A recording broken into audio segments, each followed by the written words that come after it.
Ator, diretor teatral, autor, apresentador de TV e agora cineasta, Lázaro Ramos fala sobre suas diferentes experiências no audiovisual, a importância da representatividade, os desafios da nova jornada e a estratégia do seu novo filme.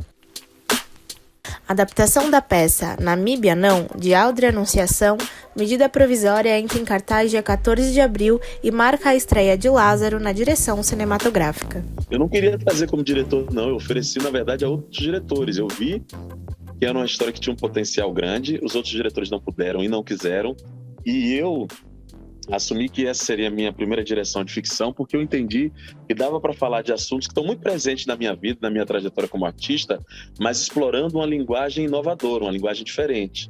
Poder fazer um filme que é de múltiplos gêneros, né? Porque esse filme eu não sei exatamente especificar qual é o gênero dele, porque ele começa como comédia, vai para thriller, depois chega em drama, passa por melodrama, ele é cheio de coisas. E eu achei que era uma estratégia muito importante e interessante de poder contar uma história que fala sobre identidade, sobre a luta antirracista, também experimentando linguagens. Porque eu acho que isso é uma coisa, pelo menos para mim, importante também. Não ser apenas fazer apenas um filme que seja um vômito ou uma bandeira ou que se limite aos formatos já explorados antes. Eu acho importante também ter essa inovação. Daí, inclusive, o motivo de eu ter escolhido South by Southwest para estrear esse filme, porque eu sei que é um debate importante e é interessante. Eu queria muito poder falar também sobre esse assunto, explorar múltiplas linguagens no audiovisual. Investimento, né? Compreensão da importância das histórias, continuidade, para não fazer um filme e esperar 5, 6, 7 anos para fazer um segundo, porque a prática ensina muito. Acesso a salas de cinema, ou seja, distribuição, né? Acesso a estratégias de venda desses filmes, porque é necessário uma estratégia diferente para atingir os públicos, né? Eu estou percebendo muito isso, a gente está tendo uma estratégia de venda muito estudada para entender como fazer com que o nosso filme atinja o seu público máximo, né? E não é fácil, porque às vezes a estratégia de venda de um filme vem muito pasteurizada, né? Com um certo formato, um determinado de linguagem e de narrativa. E é preciso também ter tempo e poder pôr em prática esse outro jeito de vender, porque realmente é diferente. Sem falar de que a gente ainda não está conseguindo manter as gerações de cineasta. Às vezes a gente tem um movimento que aparecem uns, tem uma pausa, aparecem outros. Essa continuidade é muito importante, e não somente por uma demanda social, mas também porque o mercado precisa. É um lugar de renovação do mercado. Acho que foi o tempo mesmo. O filme começou em 2014, primeiro tentando convencer parceiros da história do filme, da importância da história e da relevância, inclusive da minha capacidade como diretor. O primeiro financiamento que eu consegui foi um dinheiro de merchandising de uma empresa de tecnologia, e pelo filme se passar num futuro, ela queria ajudar a gente a desenvolver os gadgets que iam aparecer no filme e entrou como merchandising. Depois disso eu consegui o apoio da Ambev, porque eu fiz um reality show para a internet, onde foi mais ou menos uma troca, eles colocarem investimento no filme por esse reality show. E no final, a Globo Filmes entrou com um aporte que nos possibilitou conseguir fechar o dinheiro, e o Daniel Filho, que é produtor, também botou um aporte da própria produtora dele, que era um dinheiro de prêmio de desempenho de filmes anteriores dele. Foi assim que o filme foi financiado. E isso, por um lado, foi desafiador, porque você ter a paciência de esperar de 2014 até 2019 com o roteiro pronto é difícil, mas por outro lado fez com que a gente fosse preparando os conceitos do filme. Eu acho que o filme chega tão maduro lá, porque no tempo que eu não tinha o que fazer, eu conceitualizava o cenário, o figurino, revia textos, e a gente aproveitou esse tempo para isso, o que não é o tempo ideal. Depois chega a pandemia, quando a gente ia justamente para um festival de inovação, que era o South by Southwest. No dia 13 de março, eu estava de viagem comprada para ir para o Texas, foi interrompido. Aí veio a frustração, porque na estratégia de venda do filme, eu pensei num novo jeito de vender o filme. Não ter apenas uma divulgação que fosse um cartaz no cinema. A gente criou, junto com o Lucílio Jota, que é um cineasta carioca, 26 micrometragens que falavam de outros assuntos que não tinham a ver com o filme para estimular a nossa audiência. A gente até está usando alguns deles, mas a gente tinha pensado muito numa estratégia, estrear no Festival de Inovação e Tecnologia Foi de propósito. Quando isso bagunçou tudo e veio a pandemia, a gente ficou sem saber o que fazer, sem saber quando lançar, inclusive na dúvida se o filme não deveria ir logo para o streaming.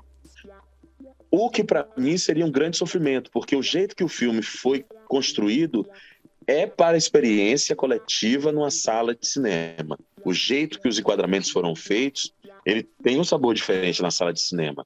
O jeito que o filme tem viradas cômicas e emocionais é muito estratégico para a experiência coletiva na sala de cinema. Então a gente teve que esperar esse tempo todo para conseguir, enfim, mostrar na sala de cinema agora.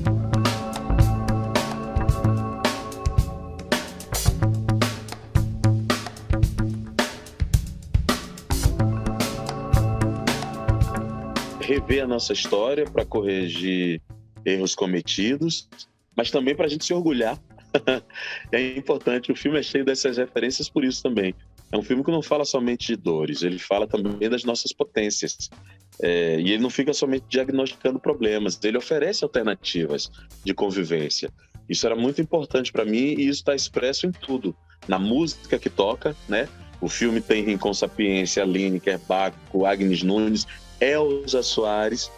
Tá na cenografia, cada enquadramento, cada foto que aparece ali tem uma intenção de abrir uma janela da existência negra nesse país, que é muito potente. Esse filme tem recebido umas críticas superlativas, assim, o que tá no cartaz, é uma mistura de Black Mirror com Parasita. Sei lá, eu fiquei surpreso, primeiro, porque as críticas todas têm sido muito positivas, mas confesso que tem algo que se repete nas críticas que me deixa muito feliz, é quando aparece assim, um filme necessário, porque para mim a experiência desse filme não é somente a experiência cinematográfica, é ser uma história que é relevante e necessária para a construção de futuro do meu país, entende? Então vai para além dos elogios ao artista, ao diretor, ela vai também para os meus anseios de contribuir alguma coisa para o nosso dia a dia. E é isso que me deixa mais feliz. Como protagonistas, Medida Provisória tem Alfred Enoch, ator britânico que atuou em Harry Potter e foi parte do elenco principal da série americana How to Get Away with Murder, além de Thaís Araújo e Seu Jorge. A estratégia do filme sempre foi universalizar. A gente tem 3 protagonistas que têm um diálogo grande internacionalmente. O Seu Jorge tem uma carreira vasta, tanto no cinema quanto na música, e atinge um público exterior. Thaís, a mesma coisa, na América Latina e em alguns países também de outros continentes. E o Alfred tem a estratégia comercial, mas tem também algo que eu vi que me tocou muito, que foi uma entrevista dele quando ele era muito jovem, em que ele falava que tem um lado dele que é brasileiro, por ter morado na Bahia, por ter essa mãe brasileira, e que ele queria muito conhecer o Brasil, porque ele acha que o país também pertence à origem dele e a quem ele é. E no filme tem uma frase que é muito forte, onde o personagem dele diz: esse país aqui também é meu.